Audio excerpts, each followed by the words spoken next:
हे friend, स्वागत है आपका मेरे चैनल में। जैसे कि हमारी एक सीरीज़ चल रही है जिसमें हम उत्तराखंड की जो परीक्षा वाणी की किताब है उसके एमसीक्यू क्वेश्चन देख रहे हैं चैप्टर वाइज। इसके 3 चैप्टर मैंने पहले डाल दिए हैं, आप उन्हें जाके ज़रूर देखिए। आज इसका चौथा चैप्टर है। आप वीडियो को लास्ट तक देखना और कमेंट में बताना कि आपको वीडियो कैसे लगी। तो चलो शुरू करते हैं आज की वीडियो को। तो आज का हमारा सबसे पहला क्वेश्चन है, भागीरथी नदी निकलती है। तो भागीरथी नदी का उद्गम की बात यहाँ हो रही है। तो भागीरथी नदी का उद्गम होता है गौमुख से। गंगोत्री पे आप टिक मत करना, लेकिन अगर कभी ऑप्शन में आपको गौमुख ना मिले तब आप गंगोत्री पे टिक कर देना। अगला क्वेश्चन है हमारा, निम्न में से कौन सी जो नदी है वो हिमनद से नहीं निकलती है। तो इसमें आंसर तो ये हमारा सही हो जाएगा, कोसी नदी नहीं निकलती है हिमनद से। बाकी जैसे यमुना नदी है तो ये यमुनोत्री ग्लेशियर से निकलती है। अलकनंदा नदी सतोपंत ग्लेशियर से निकलती है। और जो मंदाकिनी नदी है वो निकलती है चौराबड़ी ग्लेशियर से। तो ऑप्शन सी हमारे इसमें सही हो जाएगा। अगला क्वेश्चन है, मंदाकिनी नदी किस जल प्रवाह से संबंधित है। तो बेसिकली इसमें मंदाकिनी नदी की सहायक नदी पूछी जा रही है। तो इसमें हमारा ऑप्शन ए सही हो जाएगा। मंदाकिनी नदी की सहायक नदी अलकनंदा नदी है। अगला क्वेश्चन है, कौन सी नदी केदारनाथ से रुद्रप्रयाग तक बहती है। तो मंदाकिनी नदी है जो कि केदारनाथ से रुद्रप्रयाग तक बहती है। और ये नदी एकलौती ऐसी नदी है जो रुद्रप्रयाग में ही बहती है, उससे बाहर नहीं जाती है। अगला क्वेश्चन है, उत्तराखंड की निम्न झीलों में से कौन सी एक त्रिभुजाकार है। तो सतोपन ताल जो है वो त्रिभुजाकार है। ऑप्शन डी हमारा सही हो जाएगा। इसके जो तीनों कोने हैं उसको ब्रह्मा, विष्णु व महेश के नाम से जाना जाता है, ये भी आप याद रखना। अब है, उत्तराखंड की कोसी नदी किसकी सहायक नदी है। तो कोसी नदी जो है वो है रामगंगा की सहायक नदी। ऑप्शन बी हमारा इसमें सही हो जाएगा। टिहरी बांध किन नदियों के संगम पर स्थित है। तो अगर हम टिहरी बांध की बात करें तो ये भागीरथी नदी व भिलंगना नदी के संगम पर स्थित है। ऑप्शन बी हमारा इसमें सही हो जाएगा। जाह्नवी नदी किस मुख्य नदी से संबंधित है। तो जो जाह्नवी नदी है वो बेसिकली भागीरथी नदी से संबंधित है। ऑप्शन बी हमारा इसमें सही हो जाएगा।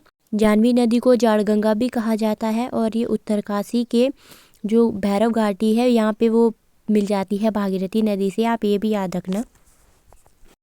विरही गंगा के अवरुद्ध हो जाने से बनी गौना झील कितने वर्षों तक रही। तो जो विरही गंगा के अवरुद्ध हो जाने से गौना झील बनी थी वो रही 62 वर्षों तक। उसके बाद ये टूट गई थी। तो ऑप्शन बी हमारा इसमें सही हो जाएगा।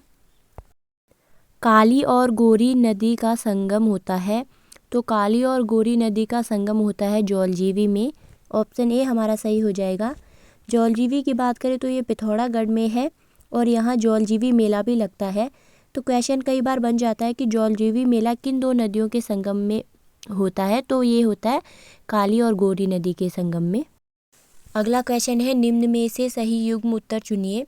सबसे पहले दिया है अरबताल उत्तरकाशी में। तो अरबताल उत्तरकाशी में नहीं है, ये चमोली में है। ऑप्शन ए गलत हो जाएगा। दूसरा है देवीकुंड बागेश्वर में। तो देवीकुंड बागेश्वर में नहीं है, ये उत्तरकाशी में है। तो ऑप्शन बी भी सही गलत हो जाएगा। तीसरा है नंदाकुंड चमोली में। तो ये चमोली में नहीं है, बागेश्वर में है। तो ऑप्शन सी भी गलत हो जाएगा। और परिताल हमारा पिथौरागढ़ में है। तो ऑप्शन डी हमारा इसमें सही हो जाएगा। अगला क्वेश्चन है हमारा, कुमाऊं क्षेत्र की सबसे पवित्र नदी कौन सी है। तो कुमाऊं क्षेत्र की जो सबसे पवित्र नदी है वो है सरयू नदी। ऑप्शन सी हमारा इस क्वेश्चन का सही हो जाएगा। किस स्थान से भागीरथी को गंगा के नाम से जाना जाता है। तो देवप्रयाग से भागीरथी को गंगा के नाम से जाना जाता है। देवप्रयाग में भागीरथी और अलकनंदा का संगम होता है और देवप्रयाग से आगे भागीरथी को गंगा के नाम से जाना जाता है, ये आप याद रखना। अब है, किस जिलों में प्राकृतिक झीलों की संख्या सर्वाधिक है। तो प्राकृतिक झीलों की संख्या जो है चमोली में सर्वाधिक है। तो ऑप्शन सी हमारा इसमें सही हो जाएगा।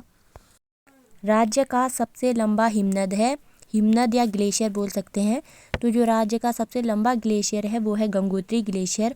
इसमें हमारा ऑप्शन डी सही हो जाएगा।